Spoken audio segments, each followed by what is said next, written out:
এই পাতুরি বানালে আর কোনো রান্না করি না সাথে, কারণ রান্না করলেও খাওয়া হবে না। এটা এত মজা হয়, এটা দিয়ে কয়েক প্লেট ভাত অনায়াসে খেয়ে ফেলা যায়। পাতুরির পাতাটা খোলার সাথে সাথেই একদম জোরে একটা সেন্ট এসে নাকে বাড়ি খেলো। ইলিশের একদম অথেন্টিক ঘ্রাণটা রয়ে গেছে, কি যে স্বাদ, মানে মুখে লেগে আছে স্বাদটা এখনও। আজকের ভিডিওটা সম্পূর্ণ দেখবেন, ইনশাল্লাহ অনেক ভালো লাগবে। ভিডিও ভালো লাগলে টাইমলাইনে শেয়ার করে রেখে দিবেন। তো ইলিশ পাতুরি বানানোর জন্য আমি প্রথমে এখানে 2 চা চামচ সাদা সরিষা, 1 চা চামচ কালো সরিষা, 1 চা চামচ পোস্তদানা গরম পানি দিয়ে ভিজিয়ে রেখে দিলাম।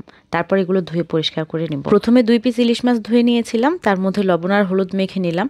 কিন্তু এটা এত মজা, মনে মনে ভাবছিলাম খেয়ে যদি মন না ভরে আরেক পিস মাছ নিয়ে নিয়েছি। মাছের লবণ আর হলুদ মেখে একটা সাইডে রেখে এখন সরিষাটা আমি বেটে নেব। ইচ্ছে করলে ব্লেন্ডারও করে নেওয়া যাবে, তবে বাটা মশলার স্বাদ আমার কাছে একদম সেরা লাগে। সরিষাটা যেন তিতা হয়ে না যায় বাটার পরে, সেজন্য সাথে লবণ আর কাঁচামরিচ দিয়েছি। আর রান্নায় আরও একটু হলুদ লাগবে, হলুদটুকু এর মধ্যে দিয়ে দিলাম। সরিষাটা বাটাতেই এত সুন্দর ঘ্রাণ বের হচ্ছে, মন চাচ্ছিল যে একটু ভাত মেখে খেয়ে নেই। একদম ভর্তার স্মেল আসছিল, আমি তো একটু চেখেও দেখেছি, খুব ভালো লেগেছে। এটা বাটতে বাটতে আসলে খাওয়ার অর্ধেক আগ্রহ আরও বেড়ে গেছে।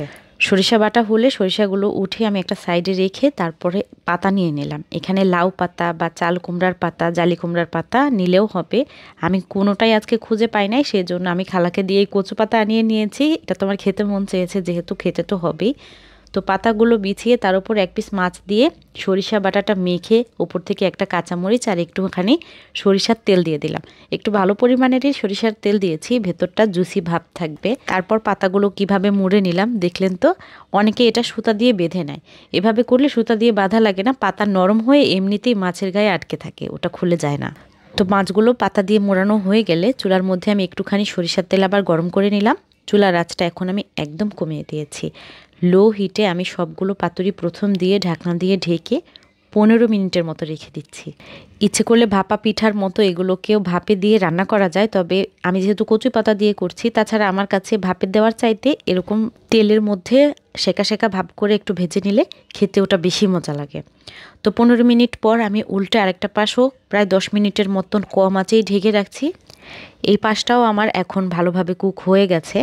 তারপরও আমি আরও একবার উল্টে দিয়ে এখন চুলার আঁচটা কমানো অবস্থা থেকে একটু বাড়িয়ে দেব। এখন বাড়তি আছে আমি অল্প কিছুক্ষণ রাখবো, খুব বেশি সময় না, এই 1-1.5 মিনিটের মতো। আর তারপর চুলা থেকে নামিয়ে নিলেই রেডি আমার গরম গরম পাতুরি। এই ইলিশ পাতুরির ঘ্রাণটা পাতার মধ্যে একদম আটকে থাকে। পাতা খোলার আগ পর্যন্ত ইলিশের এই সেন্টটা পাওয়া যায় না। যখনই পাতাটা খোলা হয় আর সাথে সাথে কী যে দারুণ একটা ঘ্রাণ বের হয়, সাদা ঝরঝরের ভাতের সাথে মেখে খেতে অসম্ভব মজাদার। প্রত্যেকটা বাইটে বাইটে মনে হয় টেস্ট।